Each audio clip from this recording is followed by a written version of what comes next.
ನಮಸ್ತೆ. YK Yadukumar YouTube ಚಾನಲ್ಗೆ ಸ್ವಾಗತ. ಇವತ್ತಿನ ವಿಡಿಯೋದಲ್ಲಿ ಸುಮಾರು 2,000 ಹುದ್ದೆಗಳ ಸಹಾಯಕ ಪ್ರಾಧ್ಯಾಪಕರು ಮತ್ತು ಉಪನ್ಯಾಸಕರ ಹುದ್ದೆಗಳ ನೇಮಕಾತಿಗೆ ಸಂಬಂಧಪಟ್ಟಂತೆ ಎಕ್ಸಾಮಿನೇಷನ್ಸ್ ಪ್ಯಾಟ್ರನ್ ಯಾವ ರೀತಿ ಇರುತ್ತೆ, ಹಳೆ ನೇಮಕಾತಿಗಳಲ್ಲಿ ಯಾವ ರೀತಿ ಪ್ಯಾಟ್ರನ್ ಇತ್ತು, ಈಗ ಹೇಗಿರ್ಬೋದು ಅಂತಕ್ಕಂಥ ವಿಚಾರವನ್ನು ಕುರಿತು ನಾನು ಮಾತಾಡ್ತಾ ಇದ್ದೀನಿ. ನೀವಿನ್ನು ನನ್ನ channel YK Yadukumar YouTube channel subscribe ಆಗಿಲ್ಲ ಅಂತ ದಯಮಾಡಿ ಸಬ್ಸ್ಕ್ರೈಬ್ ಆಗಿ, ಬೆಲ್ಲೈಕನನ್ನು ಒತ್ತಿ. ಉದ್ಯೋಗಕ್ಕೆ ಸಂಬಂಧಪಟ್ಟಂತೆ NET, KSET, TET ಇನ್ನಿತರ ಸರ್ಕಾರದ ನಡಾವಳಿಗಳಿಗೆ ಸಂಬಂಧಪಟ್ಟಂತೆ ಕಾಲಕ್ಕೆ ವಿಡಿಯೋ ಮಾಡಿ ಅಪ್ಲೋಡ್ ಮಾಡಿದಾಗ ಎಲ್ಲ ವಿಡಿಯೋಗಳು ನೇರವಾಗಿ ನೋಟಿಫಿಕೇಷನ್ಸಲ್ಲಿ ನಿಮಗೆ ಕಾಣಿಸ್ಕೊಳ್ತವೆ. ಈಗಾಗಲೇ ಆರ್ಥಿಕ ಇಲಾಖೆ ಅನುಮೋದನೆ ಕೊಟ್ಟಿದೆ. 2,000 ಹುದ್ದೆಗಳಿಗೆ ಸಂಬಂಧಪಟ್ಟಂತೆ ನೇಮಕಾತಿಯನ್ನು ಮಾಡ್ಕೊಳ್ಬಹುದು ಅಂತೇಳಿ. ಇನ್ನು ಕೆಲವೇ ದಿನಗಳಲ್ಲಿ ಯಾವಾಗ ಬೇಕಾದರೂ ನೋಟಿಫಿಕೇಷನ್ ಹೊಡಿಸ್ಬೋದು ಅಂತ ಹೇಳಿದ್ದೀವಿ. ಹಾಗಾದರೆ ಎಕ್ಸಾಮ್ಸ್ ಪ್ಯಾಟರ್ನ್ ಯಾವ ರೀತಿ ಇರುತ್ತೆ, ಎಷ್ಟು ಪೇಪರ್ಸ್ ಇರುತ್ತೆ, ಮತ್ತು ಕಂಪಲ್ಸರಿ ಪೇಪರ್ಸ್ ಯಾವುದಿರುತ್ತೆ, ಯಾವುದನ್ನು ಮೆರಿಟ್ ಲೀಸ್ಟ್ ಮಾಡಬೇಕಾದ್ರೆ ತೆಗೆದುಕೊಳ್ತಾರೆ, ಅಂಕಗಳನ್ನು ತೆಗೆದುಕೊಳ್ತಾರೆ ಅನ್ನೋದರೆಲ್ಲ ಕುರಿತು ನಾವು ಮಾತಾಡೋಣ. ಈಗ ನೋಡೋಣ. ಅಸಿಸ್ಟೆಂಟ್ ಪ್ರೊಫೆಸರ್ ಎಕ್ಸಾಮಿನೇಷನ್ ಪ್ಯಾಟ್ರನ್ ಅಂದರೆ ಈ ಪ್ರೆಸೆಂಟ್ ಹೇಗಿರುತ್ತೆ ಅನ್ನೋದಕ್ಕಿಂತ ಮುಂಚೆ ಈ ಕಳೆದ ಬಾರಿ ಅಸಿಸ್ಟೆಂಟ್ ಪ್ರೊಫೆಸರ್ 2021ರಲ್ಲಿ ಏನು ನೋಟಿಫಿಕೇಷನ್ ಆಗಿತ್ತು, ಆವಾಗ ಯಾವ ರೀತಿ ಇದೆ ಅಂತಕ್ಕಂಥದ್ದನ್ನು ಫಸ್ಟ್ ಅನಾಲಿಸಿಸ್ ಮಾಡಬೇಕಾಗತ್ತೆ ನಾವು. ನೋಡಿ, ಅದರಲ್ಲಿ ಪಾರ್ಟ್ ಎ, ಪಾರ್ಟ್ ಬಿ ಅಂತ 2 ಭಾಗ ಇತ್ತು. ಪಾರ್ಟ್ ಎ ಬಂದುಬಿಟ್ಟು ಕಂಪಲ್ಸರಿ ಕನ್ನಡ ಮತ್ತು ಕಂಪಲ್ಸರಿ ಇಂಗ್ಲೀಷ್ ಅಂತೇಳಿ 2 ಪೇಪರು. ಪಾರ್ಟ್ ಎನಲ್ಲಿ ಕಂಪಲ್ಸರಿ ಕನ್ನಡ ಅನ್ನೋದೊಂದು ಪೇಪರು, ಕಂಪಲ್ಸರಿ ಇಂಗ್ಲೀಷ್ ಅನ್ನೋದು ಇನ್ನೊಂದು ಪೇಪರು. ಪತ್ರಿಕೆ 1, ಪತ್ರಿಕೆ 2. ಇದು 100 ಮಾರ್ಕ್ಸ್ಗೆ ಇರ್ತಕ್ಕಂಥದ್ದು, ಇದು 100 ಮಾರ್ಕ್ಸ್ಗೆ ಇರ್ತಕ್ಕಂಥದ್ದು. ಕನ್ನಡನೂ 100 ಮಾರ್ಕ್ಸ್, ಇಂಗ್ಲೀಷು 100 ಮಾರ್ಕ್ಸ್. ಇದು SSLC ಲೆವೆಲ್ನಲ್ಲಿ, 10th ಸ್ಟ್ಯಾಂಡರ್ಡ್ SSLCನಲ್ಲಿ first language Kannada, first language English ಏನಿರುತ್ತೆ ಅದ್ರ ಲೆವೆಲ್, ಅದ್ರ ಮಟ್ಟದಲ್ಲಿ ಇರ್ತಕ್ಕಂಥ ಒಂದು ಪೇಪರ್ ಆಗಿರುತ್ತೆ. ಇದು ಡಿಸ್ಕ್ರಿಪ್ಟಿವ್ ಇರುತ್ತೆ. ಹಾಗಾಗಿ ಇದನ್ನು ಮೆರಿಟ್ ಲಿಸ್ಟ್ಗೆ ಕನ್ಸಿಡರ್ ಮಾಡಲ್ಲ. ನೀವು 2 ಪೇಪರ್ ಸೇರಿಸಿ ನೀವು 35% ತೆಗಿಬೇಕು. ಪ್ರತಿ ಪೇಪರಲ್ಲೂ 30% ತೆಗಿಬೇಕು. 2 ಪೇಪರ್ ಕನ್ಸಿಡರ್ ಮಾಡೋದಾದರೆ 35% ಇರಲೇಬೇಕು ಅಂತ ಒಂದು ನಿಯಮ ಮಾಡಿದ್ದಾರೆ. ಅಂದರೆ ಜಸ್ಟ್ ಪಾಸ್ ಅಂತ ಏನು ಕರಿತೀವಿ, ಆ ಥರ ಜಸ್ಟ್ ಪಾಸ್ ಮಾರ್ಕ್ಸ್ಗಳನ್ನು ತೆಗಿತಕ್ಕಂಥದ್ದು. ಯಾವುದೇ ರೀತಿ ಮೆರಿಟ್ಗೆ ಇದನ್ನು ಕನ್ಸಿಡರ್ ಮಾಡಲ್ಲ ಮೆರಿಟ್ಗೆ. ನೆಕ್ಸ್ಟ್ ಪಾರ್ಟ್ ಬಿ ಇದೆಯಲ್ಲ, ಇದು ಭಾಳ ಇಂಪಾರ್ಟೆಂಟು. ಪಾರ್ಟ್ ಬಿನಲ್ಲಿ 2 ಪತ್ರಿಕೆ. ಮತ್ತೆ ಅದರಲ್ಲಿ ಮೊದಲೇ ಪತ್ರಿಕೆನ ಇಲ್ಲಿ ಓವರ್ ಆಲ್ ಪೇಪರ್ 3 ಅಂತ ಕರೀತಾ ಹೋಗ್ತಾರೆ.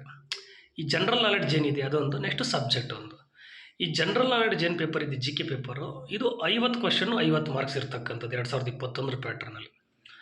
ಮತ್ತು ಸಬ್ಜೆಕ್ಟ್ ಏನಿದೆ, ನೀವು PGನಲ್ಲಿ ಯಾವ್ದು ಮಾಡಿರ್ತೀರ, ಪೋಸ್ಟ್ ಗ್ರಾಜ್ಯುಯೇಷನಲ್ಲಿ ಯಾವುದನ್ನು ಓದಿರ್ತೀರ ಅದ್ರ ಪ್ರಕಾರ ಆ ಸಬ್ಜೆಕ್ಟ್ ಇರ್ತದೆ. ಎಕ್ಸಾಂಪಲ್ಲು, ನೀವು ಹಿಸ್ಟ್ರಿ ಓದಿದ್ರೆ ಹಿಸ್ಟ್ರಿ, ಕಾಮರ್ಸ್ ಇದ್ದರೆ ಕಾಮರ್ಸು, ಫಿಸಿಕ್ಸ್ ಇದ್ದರೆ ಫಿಸಿಕ್ಸು, ಕೆಮಿಸ್ಟ್ರಿ ಇದ್ದರೆ ಕೆಮಿಸ್ಟ್ರಿ, ಮ್ಯಾನೇಜ್ಮೆಂಟ್ ಇದ್ದರೆ ಮ್ಯಾನೇಜ್ಮೆಂಟು, ಲಾ ಇದ್ದರೆ ಲಾ, ಈ ಥರ ಯಾವ ಸಬ್ಜೆಕ್ಟ್ ಇದೆ ಆ ಸಬ್ಜೆಕ್ಟ್. ಅಥವಾ ಲ್ಯಾಂಗ್ವೇಜ್ ಸಬ್ಜೆಕ್ಟ್ ಇದ್ದರೆ ಲ್ಯಾಂಗ್ವೇಜ್ ಸಬ್ಜೆಕ್ಟ್ಸ್, ಈ ರೀತಿ ಬರುತ್ತೆ. ಇದು 125 ಕ್ವಶನ್ಸು, 250 ಮಾರ್ಕ್ಸು. ಇವೆರಡನ್ನೂ GK ಮತ್ತು ಸಬ್ಜೆಕ್ಟ್ ಏನಿದೆ ಇವೆರಡನ್ನ ಇದಕ್ಕೆ ಪರಿಗಣಿಸ್ತಾರೆ, ಯಾವುದಕ್ಕೆ, ಮೆರಿಟ್ಗೆ ಪರಿಗಣಿಸ್ತಾರೆ. ಇವೆರಡರಲ್ಲಿ ಸ್ಕೋರ್ ಮಾಡಿರ್ತಕ್ಕಂಥ ಅಂಕಗಳ ಆಧಾರದ ಮೇಲೆ ಮೆರಿಟ್ ಲಿಸ್ಟನ್ನು ನಿಗದಿಪಡಿಸ್ತಾರೆ. ಕಂಪಲ್ಸರಿ ಕನ್ನಡ, ಕಂಪಲ್ಸರಿ ಇಂಗ್ಲೀಷ್ನ ಗಣನೆಗೆ ತೆಗೆದುಕೊಳ್ಳಲ್ಲ. ಕೇವಲ ತೆಗೆದುಕೊಳ್ಳತಕ್ಕಂಥದ್ದು ಏನಕ್ಕೆಪ್ಪ ಅಂತಂದರೆ, 2ರಲ್ಲೂ ಮಿನಿಮಮ್ ಇಷ್ಟು ಮಾರ್ಕ್ಸ್ ತೆಗೆದಿರಲೇಬೇಕು ಅಂತ ಏನು ನಿಯಮ ಐತೆ. ಹಂಗಾಗಿ ಮಿನಿಮಮ್ ಜಸ್ಟ್ ಪಾಸ್ ಏನು ತೆಗಿಬೇಕು ಅಷ್ಟು ತೆಗೆದ್ರೆ ಇನ್ನು ಉಳಿದಿರ್ತಕ್ಕಂಥ ಪೇಪರ್ಗಳು ನೀವು ಎಲಿಜಿಬಿಲಿಟಿ ಪಡ್ಕೊಂಡಿದ್ದೀರಾ ಅನ್ನೋ ಥರ ಆಗುತ್ತೆ. ಸೆಲೆಕ್ಷನ್ಗೆ ಕ್ರೈಟೀರಿಯಾಗೆ ತೆಗೆದುಕೊಳ್ಳತಕ್ಕಂಥದ್ದು GK ಮತ್ತು ಸಬ್ಜೆಕ್ಟ್. ಇದು ಪ್ಯೂರ್ಲಿ ಅಬ್ಜೆಕ್ಟಿವ್. ನೋಡಿ, compulsory Kannada, compulsory English essay type ಥರ ಡಿಸ್ಕ್ರಿಪ್ಟಿವ್ ಇರುತ್ತದೆ. ಇದು MCQ ಮಲ್ಟಿಪಲ್ ಚಾಯ್ಸ್ ಕ್ವೆಶನ್ಸ್, ಅದು ಅಬ್ಜೆಕ್ಟಿವ್ ಇರ್ತಕ್ಕಂಥದ್ದು. ವಿತ್ ನೆಗೆಟಿವ್ ಇಂಟ್ರೊಡ್ಯೂಸ್ ಮಾಡಿದ್ರು 2021 ಅಸಿಸ್ಟೆಂಟ್ ಪ್ರೊಫೆಸರ್ ಎಕ್ಸಾಮ್ ಪ್ಯಾಟರ್ನಲ್ಲಿ. ನೆಗೆಟಿವ್ನ ಇಂಟ್ರೊಡ್ಯೂಸ್ ಮಾಡಿದ್ರು. ಅಂದರೆ ನೀವೇನಾದರೂ ಒಂದು ಕ್ವಶನ್ಸು ನೀವು ರಾಂಗ್ ಮಾಡಿದ್ರೆ 0.25 ಮಾರ್ಕ್ಸ್ ಹೋಗುತ್ತೆ ಅಂತ. ಅಂದರೆ 1 ಮಾರ್ಕ್ಸ್ ಇದ್ದರೆ, ಒಂದು ಕ್ವಶನ್ಗೆ 1 ಮಾರ್ಕ್ಸ್ ಇದ್ದರೆ ಅದರಲ್ಲಿ 1/4 ಅಂಕಗಳು, 4ನೇ 1 ಭಾಗದಷ್ಟು ಅಂಕಗಳು ನೀವೇನಾದರೂ ಅಂದರೆ ರಾಂಗ್ ಆಗಿ ಏನಾದರೂ ಉತ್ತರ ಕೊಟ್ಟರೆ ಆ ಪ್ರಶ್ನೆ ಟಚ್ ಮಾಡಿದ್ರೆ ನೀವು ಹೋಗಲ್ಲ, ಮಾರ್ಕ್ಸ್ ಹೋಗಲ್ಲ. ಆ ಪ್ರಶ್ನೆಗೆ ತಪ್ಪಾಗಿ ಉತ್ತರ ಕೊಟ್ಟರೆ ನೀವು ಯಾವುದ್ರಲ್ಲಿ ಸರಿ ಮಾಡಿರ್ತೀರ ಉತ್ತರದಲ್ಲಿ, ಟೋಟಲ್ ಏನಿರ್ತೈತೆ ಉತ್ತರಗಳು, ನಿಮ್ಮ ಮಾರ್ಕ್ಸ್ ಏನು ಬಂದಿರ್ತದೆ ಅದರಲ್ಲಿ ಕ್ವಶನ್ಗೆ ಇಷ್ಟು ಅಂತೇಳಿ ಮಾರ್ಕ್ಸ್ ಹೋಗ್ತಕ್ಕಂಥದ್ದು. ಅದು 0.25% ಅಂತ ಇದೆ. 1 ಮಾರ್ಕ್ಸ್ ಇದ್ದರೆ ಅಷ್ಟು ಹೋಗುತ್ತೆ. 2 ಮಾರ್ಕ್ಸ್ ಕ್ವಶನ್ಸ್ ಆದಾಗ 0.50 ಹೋಗುತ್ತೆ. ಇದು ಇರ್ತಕ್ಕಂಥದ್ದು ಪ್ಯಾಟ್ರನ್ನು. ಅಂದರೆ ಎಲ್ಲನೂ ಕಂಪಲ್ಸರಿ ಪೇಪರ್ ಲೆಕ್ಕದಲ್ಲೇ. ಪಾರ್ಟ್ ಎನು ಕಂಪಲ್ಸರಿನೇ, ಪಾರ್ಟ್ ಬಿ ಕಂಪಲ್ಸರಿನೇ. ಆದರೆ ಮೆರಿಟಿಗೆ ತೆಗೆದುಕೊಳ್ತಕ್ಕಂಥದ್ದು ಪಾರ್ಟ್ ಬಿನಲ್ಲಿ ಇರ್ತಕ್ಕಂಥದ್ದು ಮಾತ್ರ. ಪಾರ್ಟ್ ಎನಲ್ಲಿರ್ತಕ್ಕಂಥ ಕಂಪಲ್ಸರಿ ಇಂಗ್ಲೀಷು, ಕಂಪಲ್ಸರಿ ಕನ್ನಡ ಏನಿದೆ ಇವುಗಳನ್ನ ಯಾವುದೇ ಕಾರಣಕ್ಕೂ ಮೆರಿಟ್ ಲಿಸ್ಟ್ ಸಿದ್ಧಪಡಿಸಲು ತೆಗೆದುಕೊಳ್ಳಲ್ಲ. ಆದರೆ ಮಿನಿಮಮ್ ನೀವು ಜಸ್ಟ್ ಪಾಸ್ ಅಂತ ಏನು ಕರಿತೀವಿ, ಎರಡನ್ನೂ ಇನ್ಕ್ಲೂಡ್ ಮಾಡಿದಾಗ 35% ಮಾರ್ಕ್ಸ್ ಪಡ್ಕೊಳ್ಳೇಬೇಕಾಗ್ತದೆ. ಅಂದರೆ 200ಕ್ಕೆ 35 ಅಂದರೆ 200ಕ್ಕೆ ನೀವು 2ರಿಂದಲೂ ಸೇರಿಸಿ ನೀವು 70 ಅಂಕಗಳನ್ನ ಗಳಿಸಲೇಬೇಕಾಗುತ್ತೆ. ಅಷ್ಟು ಗಳಿಸಿದ್ರೆ ಮುಂದಿಂದು ನಿಮ್ಮ ಮೆರಿಟ್ ಲಿಸ್ಟ್ಗೆ ಕನ್ಸಿಡರ್ ಮಾಡೋಕ್ಕಾಗ್ತಕ್ಕಂಥದ್ದು. ಯಾವುದೋ ಜಿ ಕೆನ ಸಬ್ಜೆಕ್ಟ್ ಕನ್ಸಿಡರ್ ಮಾಡ್ತಾರೆ. ಇವೆರಡರಲ್ಲಿ ನೀವು ಫೇಲ್ಯೂರ್ ಆದರೆ ಅಂತ ಇಟ್ಕೊಳ್ಳಿ, ಕಂಪಲ್ಸರಿ ಕನ್ನಡ ಕಂಪಲ್ಸರಿ ಇಂಗ್ಲೀಷಲ್ಲಿ ನೀವು ಮಿನಿಮಮ್ ಮಾರ್ಕ್ಸ್ ಸ್ಕೋರ್ ಮಾಡಲಿಲ್ಲ ಅಂತಂದರೆ ನೀವು ಜಿ ಕೆ ಮತ್ತು ಸಬ್ಜೆಕ್ಟಲ್ಲಿ ಔಟ್ ಆಫ್ ಔಟ್ ತೆಗೆದರೂ ಕೂಡ ಏನು ಪ್ರಯೋಜನಕ್ಕೆ ಬರೋದಿಲ್ಲ. ಎಸ್, ಇದು 2021 ಪ್ಯಾಟರ್ನ್ ಇರ್ತಕ್ಕಂಥದ್ದು. ನೋಡಿ, ಇದ್ರಿಗೆ ಸಂಬಂಧಪಟ್ಟಂತೆ ನೋಟಿಫಿಕೇಷನಲ್ಲಿ ಪೇಪರಲ್ಲಿ ಪ್ರಕಟ ಮಾಡೋಕ್ಕೆ ಹೊರಡಿಸಿರ್ತಕ್ಕಂಥದ್ದು ಒಟ್ಟು 4 ಪೇಪರ್ 1, 2, 3, 4. ಪೇಪರ್ 1, 2 ಪಾರ್ಟ್ ಎದದು ಕನ್ನಡ ಇಂಗ್ಲೀಷು 100 ಮಾರ್ಕ್ಸು, 2 ಅವರ್ಸು ಇರ್ತಕ್ಕಂಥದ್ದು. ಅದಕ್ಕೆ 2 ಅವರ್ಸ್, ಅದಕ್ಕೆ 2 ಅವರ್ಸು.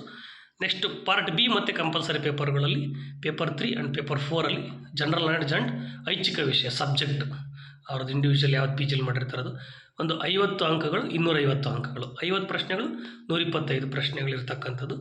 ಜನರಲ್ ನಾಲೆಡ್ಜ್ಗೆ 2 ಅವರ್ಸು, ಸಬ್ಜೆಕ್ಟ್ಗೆ 3 ಅವರ್ಸು ಕೊಟ್ಟಿರ್ತಕ್ಕಂಥ ಡ್ಯೂರೇಷನ್ನು. ಎಸ್, ಇಲ್ಲಿ ನೆಗೆಟಿವ್ ಋಣಾತ್ಮಕ ಮೌಲ್ಯಮಾಪನ ಇರುತ್ತೆ. ಪ್ರತಿ ತಪ್ಪು ಉತ್ತರಗಳಿಗೆ 4ನೇ 1 ಅಂದರೆ 0.25% ಅಂಕಗಳನ್ನು ಕಳೆಯಲಾಗುತ್ತದೆ ಅಂತ ಹೇಳ್ತಾರೆ. 2 ಅಂಕಕ್ಕಾದರೆ ಅರ್ಧ ಮಾರ್ಕ್ಸ್ ಹೋಗುತ್ತೆ, 1 ಅಂಕಕ್ಕಾದರೆ 1/4 ಮಾರ್ಕ್ಸ್ ಹೋಗ್ತದೆ ಅಂತಕ್ಕಂಥದ್ದನ್ನು ಹೇಳಿದ್ದೀನಿ. ಎಸ್, ಇದನ್ನೇ ನೋಡಿ, ಪ್ರತಿ ಸರಿ ಅಸಿಸ್ಟೆಂಟ್ ಪ್ರೊಫೆಸರ್ ರಿಕ್ರೂಟ್ಮೆಂಟ್ ಆಗೋದಕ್ಕಿಂತ ಮುಂಚೆ ನಮಗೆ ಒಂದು ಗೆಜೆಟಲ್ಲಿ ಒಂದು ಪ್ರಕಟ ಮಾಡ್ತಾರೆ. Department of college education recruitment special rules ಅಂತ ಮಾಡ್ತಾನೆ. ಆ ಸ್ಪೆಷಲ್ ರೂಲ್ಸಲ್ಲಿ ಇದನ್ನೆಲ್ಲ ತಿಳಿಸ್ತಾ ಹೋಗ್ತಾನೆ. ನೋಡಿ, ಆ ಸ್ಪೆಷಲ್ ರೂಲ್ಸ್ ಗೆಜೆಟಲ್ಲಿ ಪ್ರಕಟ ಮಾಡಿರ್ತಕ್ಕಂಥ ಕಾಪಿ ಇದು. ಈಗ ನಾನು ಏನು ಹೇಳ್ಕೊ ಬಂದೆ ಅದೆಲ್ಲ ಡೀಟೇಲ್ಸ್ ಇದೆ. ಮತ್ತು ಕಂಪಲ್ಸರಿ ಇಂಗ್ಲೀಷು, ಕಂಪಲ್ಸರಿ ಕನ್ನಡದ್ದು ಪ್ರತಿಯೊಂದರಲ್ಲೂ ನೀವು 30 ಅಂಕ ತೆಗಿಲೇಬೇಕು. 100ಕ್ಕಾದರೆ 30 ಅಂಕ ತೆಗಿಲೇಬೇಕು. ಎರಡನ್ನೂ ಅಗ್ರಿಗೇಟ್ ಮಾಡೋದಾದರೆ ನೀವು 35% ತೆಗಿಬೇಕು ಅಂತ ಹೇಳ್ತಾ ಹೋಗ್ತಾನೆ. ಹಾಗಾಗಿ ಈಗ ನೋಡಿ, ಒಂದರಲ್ಲಿ 30 ತೆಗೆದಿರ್ತೀರ, ಇನ್ನೊಂದರಲ್ಲಿ 30 ತೆಗೆದಿರ್ತೀರ, 30 ಸೇರಿಸಿ 60 ಆಗ್ತದೆ. ಆದರೆ ಅಷ್ಟು ತೆಗೆದ್ರೆ ನೀವು ಫೇಲ್ಯೂರ್ ಆಗ್ತೀರಿ. ಎರಡನ್ನೂ ಮರ್ಜ್ ಮಾಡಿದಾಗ 70 ಆಗಬೇಕು. ಅದರ ಅರ್ಥ ಏನಪ್ಪ ಅಂದರೆ ಕನಿಷ್ಠ 35 ತೆಗೆದ್ರೆ ದಿ ಬೆಸ್ಟ್ ಅಂತೇಳಿ ಅದರ ಅರ್ಥ. ಎಸ್, ಇದನ್ನು ಯಾವುದೇ ಕಾರಣಕ್ಕೂ ಮೆರಿಟಿಗೆ ಪರಿಗಣಿಸಲ್ಲ ಅಂತ ಹೇಳ್ತಾ ಹೋಗ್ತಾನೆ. ನೆಕ್ಸ್ಟ್ ಕಂಪಲ್ಸರಿ ಏನು ಬಿ ಪಾರ್ಟ್ ಏನಿದೆ, ಬಿ ಪಾರ್ಟ್ನಲ್ಲಿ ಜನರಲ್ ನಾಲೆಡ್ಜ್ ಬಂದುಬಿಟ್ಟು ನಿಮಗೆ ಕರೆಂಟ್ ಇವೆಂಟ್ಸು ಮತ್ತು ಜನರಲ್ ಸೈನ್ಸು, ಹ್ಯುಮ್ಯಾನಿಟೀಸ್ ಅಂತಂದರೆ ಅದರಲ್ಲಿ ಹಿಸ್ಟ್ರಿ, ಕಾನ್ಸ್ಟಿಟ್ಯೂಷನ್ನು, ನಿಮಗೆ ಜಿಯೋಗ್ರಫಿ, ಎಕನಾಮಿಕ್ಸ್ ಎಲ್ಲ ಕವರ್ ಆಗುತ್ತೆ.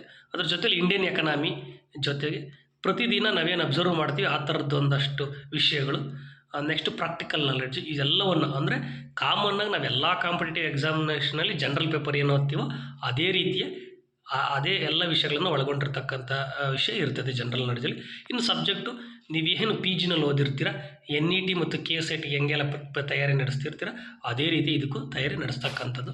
ಎಸ್, ಬರೀ ಹಂಗಾರೆ ಇಷ್ಟು ಪ್ಯಾಟರ್ನ್ ಹಳೇದು ಹೇಳಿದ್ರೆ ಸಾಕ? ಎಸ್, 2021ರಲ್ಲಿ ಹೇಗಿತ್ತು, 2015ರಲ್ಲಿ ಹೇಗಿತ್ತು ಅಂತಕ್ಕಂಥದ್ದನ್ನು ಕೂಡ ನಾವು ನೋಡಬೇಕಾಗುತ್ತೆ. ಸೇಮ್ ಅದರಲ್ಲೂ ಪಾರ್ಟ್ ಎ, ಪಾರ್ಟ್ ಬಿ, ಮತ್ತು ಪಾರ್ಟಿನಲ್ಲಿ compulsory Kannada, compulsory English, part ಬಿನಲ್ಲಿ GK ಸಬ್ಜೆಕ್ಟು ಸೇಮ್ ಪ್ಯಾಟ್ರನ್ನು. ಇಲ್ಲಿ 100 ಮಾರ್ಕ್ಸು, ಇಲ್ಲೂ 100 ಮಾರ್ಕ್ಸು. ಡಿಸ್ಕ್ರಿಪ್ಟಿವ್ ಮತ್ತು ಯಾವುದೇ ಕಾರಣಕ್ಕೂ ಮೆರಿಟ್ಗೆ ಇದನ್ನು ಪರಿಗಣಿಸಲ್ಲ. ಸೇಮ್, ಏನು ಬದಲಾವಣೆ ಆಗಿಲ್ಲ. ಸ್ವಲ್ಪ ಪ್ರಮಾಣದಲ್ಲಿ ಬದಲಾವಣೆ ಆಗಿರೋದೇನಪ್ಪ 2015ಕ್ಕೂ 2021ಕ್ಕೂ ಅಂತಂದರೆ ಪಾರ್ಟ್ ಬಿನಲ್ಲಿ ಅಂಕಗಳನ್ನು ಹಂಚಬೇಕಾದ್ರೆ ಅಷ್ಟೇ ಬದಲಾವಣೆ ಆಗಿದೆ. ನೋಡಿ, ಅಲ್ಲಿ 2021ರಲ್ಲಿ GKನೇ 50 ಕ್ವಶನ್ಸು 50 ಮಾರ್ಕ್ಸ್ ಇದ್ದರು. ಬಟ್ 2015ರಲ್ಲಿ ನೋಡಿ, 2021ರಲ್ಲಿ 50 ಮಾರ್ಕ್ಸು 50 ಕ್ವಶನ್, 2015ರಲ್ಲಿ 100 ಕ್ವಶನ್ಸು 100 ಮಾರ್ಕ್ಸು. ಎಸ್, ಹಾಗಾದ್ರೆ ಸಬ್ಜೆಕ್ಟಲ್ಲಿ 2021ರಲ್ಲಿ 125 ಕ್ವಶನು 250 ಮಾರ್ಕ್ಸು, ಇಲ್ಲಿ 100 ಕ್ವಶನ್ನು 200 ಮಾರ್ಕ್ಸು 2015ರಲ್ಲಿ. ಒಟ್ಟಾರೆಯಾಗಿ ಪಾರ್ಟ್ ಬಿನಲ್ಲಿ GK ಮತ್ತು ಸಬ್ಜೆಕ್ಟ್ ಎರಡೂ ಸೇರಿ 300 ಮಾರ್ಕ್ಸು. ಅಲ್ಲೂ ಕೂಡ 2021ರಲ್ಲಿ ಇರ್ಬೋದು, 2015ರಲ್ಲಿ ಇರ್ಬೋದು, ಪಾರ್ಟ್ ಎ ಪಾರ್ಟ್ ಬಿನಲ್ಲಿ GK ಮತ್ತು ಸಬ್ಜೆಕ್ಟ್ ಎರಡನ್ನೂ ಇನ್ಕ್ಲೂಡ್ ಮಾಡಿದಾಗ ಎರಡನ್ನೂ ಸೇರಿಸಿ 300 ಮಾರ್ಕ್ಸೇನೆ. ಆದರೆ 2015ರಲ್ಲಿ, ಈಗ ನಾನೇನು ಹೇಳ್ತಿದ್ದೀನಿ, 2015ರಲ್ಲಿ GKಗೆ ಹೆಚ್ಚು ಆದ್ಯತೆ ಕೊಟ್ಟಿದ್ದ. ಹೆಚ್ಚು ಆದ್ಯತೆ ಅಂತಂದರೆ 2021 ಹೋಲಿಸ್ಕೊಂಡ್ರೆ ಆದ್ಯತೆ ಕೊಟ್ಟಿದ್ದ. ಆದರೆ 2021ರಲ್ಲಿ ಏನು ಮಾಡ್ದ ಅಂದರೆ GKನ 50 ಕ್ವಶನ್ಸ್ಗೆ ಸೀಮಿತ ಮಾಡಿ ಸಬ್ಜೆಕ್ಟ್ಗೆ ಹೆಚ್ಚು ಸ್ಕೋಪ್ ಕೊಟ್ಬಿಟ್ಟ, 250 ಮಾರ್ಕ್ಸ್ ಸಬ್ಜೆಕ್ಟ್ ಕೊಟ್ಟ. ಆದರೆ 2015ರಲ್ಲಿ 100 ಮಾರ್ಕ್ಸು GKಗೆ, 200 ಮಾರ್ಕ್ಸು ಸಬ್ಜೆಕ್ಟ್ಗೆ. 2021ರಲ್ಲಿ 50 ಮಾರ್ಕ್ಸು GKಗೆ, 250 ಮಾರ್ಕ್ಸು ಸಬ್ಜೆಕ್ಟ್ಗೆ, ಹೆಚ್ಚು ಸಬ್ಜೆಕ್ಟ್ಗೆ ಸ್ಕೋಪ್ ಕೊಟ್ಟಿರ್ತಕ್ಕಂಥದ್ದು. ಎಸ್ ಸೇಮ್ ಇನ್ನೇನು ಅದು ಆಬ್ಜೆಕ್ಟಿವ್ ಟೈಪ್ ಇರ್ತಕ್ಕಂಥದ್ದು, ಇದನ್ನು ಮಾತ್ರ ಮೆರಿಟಿಗೆ ಪರಿಗಣಿಸ್ತಕ್ಕಂಥದ್ದು ಏನಿದೆ ಜಿ ಕೆ ಸಬ್ಜೆಕ್ಟು ಎಲ್ಲ ಸೇಮ್ ಇರ್ತಕ್ಕಂಥದ್ದು. ಎಸ್ ಇದಕ್ಕೆ ಸಂಬಂಧಪಟ್ಟಂತೆ 2015ರಲ್ಲಿ ಏನು ಎಕ್ಸಾಮ್ಸ್ ಪ್ಯಾಟ್ರನ್ ಇವತ್ತು ನಾನು ಹೇಳಿದೆ ಆ ವಿಚಾರವನ್ನು 2014ರಲ್ಲಿ 15ಕ್ಕೆ ನೋಟಿಫಿಕೇಶನ್ ಆಯಿತು. ಅಂದರೆ ಅದಕ್ಕಿಂತ ಮುಂಚೆನಲ್ಲಿ ಏನು ಮಾಡ್ತಾನೆ ಅಂದರೆ ನಮ್ಮ department of college education recruitment special rules ಅಂತ ಒಂದು ರೂಲ್ಸ್ ಮಾಡ್ಕೊಳ್ತಾರೆ. ಆ ರೂಲ್ಸಲ್ಲಿ ಇದನ್ನೆಲ್ಲ ಹೇಳ್ಕೊಂಡೋಗಿದ್ದೇನೆ ನೋಡಿ. ಈಗ ಏನಿದೆ ಜನರಲ್ ನಾಲೆಡ್ಜ್ ಎಷ್ಟಕ್ಕೆ, ಆಮೇಲೆ ಆಪ್ಷನಲ್ ಸಬ್ಜೆಕ್ಟ್ಸ್ ಎಷ್ಟಕ್ಕೆ, ಮತ್ತು ಕಂಪಲ್ಸರಿ ಕನ್ನಡ ಕಂಪಲ್ಸರಿ ಇಂಗ್ಲೀಷ್ ಎಷ್ಟು ಮಿನಿಮಮ್ ತೆಗಿಬೇಕು, ಯಾವ ಲೆವೆಲ್ ಇರ್ತಕ್ಕಂಥದ್ದು ಅಂತೆಲ್ಲ ಹೇಳ್ಕೊಂಡು ಹೋಗಿದ್ದೇನೆ. ಜನರಲ್ ನಾಲೆಡ್ಜಲ್ಲಿ ಏನೇನು ಕವರ್ ಮಾಡ್ತೀವಿ ಅದೆಲ್ಲ ಸೇಮ್. ಮತ್ತು ಆಪ್ಷನಲ್ ಪೇಪರು ಅಂತಂದರೆ ಅದು ಸಬ್ಜೆಕ್ಟು ನೀವು ಪಿ ಜಿನಲ್ಲಿ ಏನು ಓದಿರ್ತೀರೋ ಅದೇ ರೀತಿ ಇರುತ್ತೆ. NET ಮತ್ತು KSET ಹೆಂಗೆ ತಯಾರಿ ನಡೆಸ್ತೀರೋ ಅದೇ ರೀತಿ ಇರ್ತಕ್ಕಂಥದ್ದು. ಎಸ್ ನೋಡಿ 2015ರಲ್ಲಿ ಇರ್ಬೋದು, 2021ರಲ್ಲಿ ಇರ್ಬೋದು ನೋಡಿ. ಕಂಪಲ್ಸರಿ ಕನ್ನಡ ಅಂತ ಒಂದು ಪೇಪರ್ ಇರುತ್ತೆ, ಕಂಪಲ್ಸರಿ ಇಂಗ್ಲೀಷ್ ಅಂತ ಒಂದು ಪೇಪರ್ ಇರುತ್ತೆ, ಎರಡೂ ಸೇರಿ ಪಾರ್ಟ್ ಎ. ಇದರಲ್ಲಿ ಮಿನಿಮಮ್ ಎರಡೂ ಸೇರಿಸಿ 35% ಅಂಕಗಳನ್ನ ತೆಗೆದುಕೊಳ್ಳಲೇಬೇಕು. ಇದನ್ನು ಮೆರಿಟ್ಗೆ ಪರಿಗಣಿಸೋದಿಲ್ಲ. ಅರ್ಥ ಆಯ್ತಾ? ಆದರೂ ಮಿನಿಮಮ್ ಎಷ್ಟು ಮಾರ್ಕ್ಸ್. ಇದು SSLC ಮಟ್ಟದಲ್ಲಿ ಇರ್ತಕ್ಕಂಥದ್ದು. First language Kannada, first language English SSLC ಮಟ್ಟದಲ್ಲಿ ಇರುತ್ತೆ. ಅಷ್ಟು ನಾಲೆಡ್ಜ್ ಇದ್ದರೆ ಸಾಕಾಗುತ್ತೆ. ಇದಕ್ಕೆ ಹೆಚ್ಚಿನ ತಯಾರಿ ಅಗತ್ಯ ಇಲ್ಲ. ಸಿಂಪಲ್ ತಯಾರಿ, ಹಳೆ ಪೇಪರ್ಗಳು ನೋಡ್ರೆ ಸಾಕು. ಹಂಗಾದರೆ 2015ರಲ್ಲಾಗಿರ್ಬೋದು, 2021ರಲ್ಲಾಗಿರೋ ಪೇಪರ್ ಸಿಗುತ್ತೆ ಇಲ್ಲ. ಯಾಕಂದರೆ ಅಲ್ಲೇ ಕ್ವಶನ್ ಇತ್ತು, ಅಲ್ಲೇ ಆನ್ಸರ್ ಬರೆದು ಬಂದಿರತಕ್ಕಂತಿರೋದ್ರಿಂದ ಪೇಪರ್ ಸಿಗ್ತಾ ಇಲ್ಲ. ಆದರೆ ಮತ್ತು ಹಂಗಾರೆ ಹೆಂಗೆ ನೋಡಬೇಕು ಇದಕ್ಕೆ ಅಂದರೆ KS ಮತ್ತು IASಗೆ ಏನು ಮೇಯ್ನ್ಸಲ್ಲಿ ಕಂಪಲ್ಸರಿ ಕನ್ನಡ ಕಂಪಲ್ಸರಿ ಇಂಗ್ಲೀಷ್ ಬರ್ತವೆ, ಆ ಪೇಪರ್ಗಳನ್ನ ನೀವು ಒಂದು 2-3 ಪೇಪರ್ ನೋಡ್ಕೊಂಡ್ರೆ ಸಾಕಾಗುತ್ತೆ. ಅಷ್ಟು ನೀವು ಅಬ್ಸರ್ವ್ ಮಾಡ್ಕೊಂಡ್ರೆ ನಿಮಗೆ ಸಾಕಾಗುತ್ತೆ. ಇದೆಲ್ಲ ಒಂದು 2 days 3 days ಪ್ರಿಪ್ರೇಷನ್ಸ್ ಆದರೆ ಸಾಕಿದೆ ಕಂಪಲ್ಸರಿ ಕನ್ನಡ ಕಂಪಲ್ಸರಿ ಇಂಗ್ಲೀಷ್ಗೆ. ಆದರೆ ಹೆಚ್ಚು ಆದ್ಯತೆ ಕೊಡಬೇಕಾಗಿರ್ತಕ್ಕಂಥದ್ದು ಯಾವುದಕ್ಕೆ ಅಂತಂದರೆ ಪಾರ್ಟ್ ಬಿನಲ್ಲಿ ಜನರಲ್ ನಾಲೆಡ್ಜ್ ಏನಿದೆ ಮತ್ತು ಸಬ್ಜೆಕ್ಟ್ ಏನಿದೆ ಅದಕ್ಕೆ ನೋಡಿ. ಇಲ್ಲಿ ಎರಡೂ ಸೇರಿಸಿ ಜನರಲ್ ನಾಲೆಡ್ಜ್ ಸಬ್ಜೆಕ್ಟು 300 ಮಾರ್ಕ್ಸ್. ಈ 300 ಮಾರ್ಕ್ಸ್ಗೆ ಮೆರಿಟ್ ಲಿಸ್ಟ್ ರೆಡಿ ಮಾಡ್ತಕ್ಕಂಥದ್ದು. ಅಂದರೆ 300ಗೆ ಎಷ್ಟು ಸ್ಕೋರ್ ಮಾಡ್ತೀವಿ ಅನ್ನೋದ್ರ ಮೇಲೆ ನಮ್ಮ ಮೆರಿಟ್ ಪಟ್ಟಿ ನಿಲ್ಲಿಸ್ತಾ ಹೋಗ್ತಾರೆ, ಮೆರಿಟ್ ಪಟ್ಟಿ ಮಾಡ್ತಾ ಹೋಗ್ತಾರೆ. ಅದರಲ್ಲಿ ನಾವು ಹೆಚ್ಚು ಸ್ಕೋರ್ ಮಾಡ್ತಕ್ಕಂಥದ್ದು ಭಾಳ ಇಂಪಾರ್ಟೆಂಟು. ಮತ್ತು ಅಲ್ಲಿ ನಾವು ಎಷ್ಟು ಸ್ಕೋರ್ ಮಾಡ್ತೀವಿ ಅದರ ಮೇಲೆ ನಾವು ಸೆಲೆಕ್ಷನ್ ಆಗ್ತೀವಿ ಇಲ್ವಾ ಅಂತೇಳಿ ಗೊತ್ತಾಗ್ತಾ ಹೋಗ್ತದೆ. ನೋಡಿ ಜನರಲ್ ನಾಲೆಡ್ಜ್ಗೆ 2021ರಲ್ಲಿ ಸ್ಕೋಪ್ ಕಡಿಮೆ ಮಾಡಿ ಸಬ್ಜೆಕ್ಟ್ಗೆ ಹೆಚ್ಚು ಸ್ಕೋಪ್ ಕೊಟ್ಬಿಟ್ಟ, 250 ಮಾರ್ಕ್ಸ್ ಕೊಟ್ಬಿಟ್ಟ. ಒಟ್ಟಾರೆಯಾಗಿ ಹೇಳೋದಾದರೆ ನೀವು 2015ರಲ್ಲಿ ತಗೊಳ್ಳಿ, 2021 ತಗೊಳ್ಳಿ, ಸಬ್ಜೆಕ್ಟ್ 200-250 ಮಾರ್ಕ್ಸ್ ವ್ಯಾಲ್ಯೂ ಇರ್ತಕ್ಕಂಥದ್ದು. ಹಾಗಾಗಿ ಸಬ್ಜೆಕ್ಟ್ಗೆ ಹೆಚ್ಚು ಫೋಕಸ್ ಮಾಡಬೇಕು. ನೀವು ಪ್ರಿಪ್ರೇಷನ್ ಶುರು ಮಾಡ್ತೀರಾ ಅಂದರೆ 75%ಇಂದ 80% ಸಬ್ಜೆಕ್ಟ್ ಫೋಕಸ್ ಮಾಡಬೇಕು. ಒಂದು 20-25% ಜನರಲ್ ನಾಲೆಡ್ಜ್ಗೆ ಫೋಕಸ್ ಮಾಡಬೇಕು. ಜನರಲ್ ನಾಲೆಡ್ಜಿಗೆ ಫೋಕಸ್ ಮಾಡುವಷ್ಟು ಟೈಮ್ ಏನನ್ನು ಸಬ್ಜೆಕ್ಟಿಗೆ ಫೋಕಸ್ ಮಾಡ್ಕೊಂಡು ಕೂತು ಅಂದರೆ ಎರಡಕ್ಕೂ ಟೈಮು 50-50 ಮಾಡ್ಕೊಂಡ್ರೆ ಕಷ್ಟ ಆಗ್ತದೆ. ಹೆಚ್ಚು ಆದ್ಯತೆ ಸಬ್ಜೆಕ್ಟ್ಗೆ ಕೊಡ್ತಾ ಹೋಗಬೇಕು. ಯಾಕೆಂದರೆ ಇಲ್ಲಿ ನಾವು ನೆಕ್ಸ್ಟ್ ಅಸಿಸ್ಟೆಂಟ್ ಪ್ರೊಫೆಸರು ಆಗಕ್ಕೆ ಹೊರಟಿರ್ತಕ್ಕಂಥವ್ರಿಗೆ ಸಬ್ಜೆಕ್ಟ್ ಗ್ರಿಪ್ ಚೆನ್ನಾಗಿರಬೇಕು ಮತ್ತು ಸಬ್ಜೆಕ್ಟಲ್ಲಿ ಚೆನ್ನಾಗಿರಬೇಕು ಅನ್ನೋ ಕಾರಣಕ್ಕೋಸ್ಕರ ಸಬ್ಜೆಕ್ಟ್ ಹೆಚ್ಚು. ಜನರಲ್ಲು ನೀವು ಅದನ್ನು ಒಂದು 25-30% ನೋಡ್ಕೊಳ್ಬೇಕಾಗುತ್ತೆ. ಈ ಸರಿ 2026ರಲ್ಲಿ ಏನು ಈಗ ಅಸಿಸ್ಟೆಂಟ್ ಪ್ರೊಫೆಸರ್ ಸುಮಾರು 2000 ಹುದ್ದೆಗಳಲ್ಲಿ ಸುಮಾರು 823-26 ಹುದ್ದೆಗಳಿದ್ದಾವೆ. ಆ ಒಂದು ಹುದ್ದೆಗಳೇನು ಅಸಿಸ್ಟೆಂಟ್ ಪ್ರೊಫೆಸರ್ ನೋಟಿಫಿಕೇಶನ್ ಆಗುತ್ತೆ ಆವಾಗ ಮತ್ತೆ ಸ್ಪೆಷಲ್ ರೂಲ್ಸ್ ಅಂತ ಬಿಡ್ತಾರೆ. Department of college education recruitment special rules 2026ಕ್ಕೆ ಮಾಡಿದ್ರೆ 26 ಅಂತ ಬಿಡ್ತಾನೆ. ಆವಾಗ ಬಿಟ್ಟಂಥ ಸಂದರ್ಭದಲ್ಲಿ ಅದರಲ್ಲಿ ಹೇಳ್ತಾ ಹೋಗ್ತಾನೆ. ಸೇಮ್ ಇರುತ್ತೆ, 4 ಪೇಪರ್ ಇರುತ್ತೆ. ಅದರಲ್ಲಿ 2 ಕಂಪಲ್ಸರಿ ಕನ್ನಡ ಕಂಪಲ್ಸರಿ ಇಂಗ್ಲೀಷು, ಅದನ್ನು ಮೆರಿಟಿಗೆ ತೆಗೆದುಕೊಳ್ಳಲ್ಲ, ಮಿನಿಮಮ್ ಆಗಬೇಕು ಅಂತ ಇರುತ್ತೆ. ಇಲ್ಲಿ GK ಮತ್ತು ಸಬ್ಜೆಕ್ಟ್ ಇದ್ದೇ ಇರುತ್ತೆ. ಅದರಲ್ಲಿ ಮಾರ್ಕ್ಸ್ ಬೇಕಾದ್ರೆ ಸ್ವಲ್ಪ ಪ್ರಮಾಣದಲ್ಲಿ ವೇರಿಯೇಷನ್ ಮಾಡ್ಬೋದು. ಇಲ್ಲ 2021ರಲ್ಲೂ ಅಥವಾ 15 ಪ್ಯಾಟ್ರನ್ ಥರನೇ ಉಳಿಸ್ಕೊಳ್ಬೋದು. 2015ರಲ್ಲಿ ನೆಗೆಟಿವ್ ಇರಲಿಲ್ಲ, 2021ರಲ್ಲಿ ನೆಗೆಟಿವ್ ಇತ್ತು. ಈ ಸರಿ ನೆಗೆಟಿವ್ ಉಳಿಸ್ಕೋಬೇಕು ಬಿಡಬೇಕು ಅನ್ನೋದನ್ನ ಎಲ್ಲನೂ ಕೂಡ ಈ ಸರಿ ಸ್ಪೆಷಲ್ ರೂಲ್ಸ್ ಬಿಟ್ಟಾಗಲೇ ನಮಗೆ ಕಂಪಲ್ಸರಿ ಗೊತ್ತಾಗ್ತಕ್ಕಂಥದ್ದು. ಎಸ್, ಇಷ್ಟು ಅಂಶಗಳು. ಆದರೆ ನೆಗೆಟಿವ್ ಇದೆ ಅಂದ್ಕೊಂಡೇ ನಾವೇನು ಮಾಡಬೇಕಾಗುತ್ತೆ, ಎಕ್ಸಾಮಿನೇಷನ್ಗೆ ಪ್ರಿಪೇರ್ ಆಗುತ್ತೆ, ಪಕ್ಕಾ ಪ್ರಿಪೇರ್ ಆಗಬೇಕಾಗುತ್ತೆ. ಎಸ್, ಇಷ್ಟು ವಿಷಯಗಳು.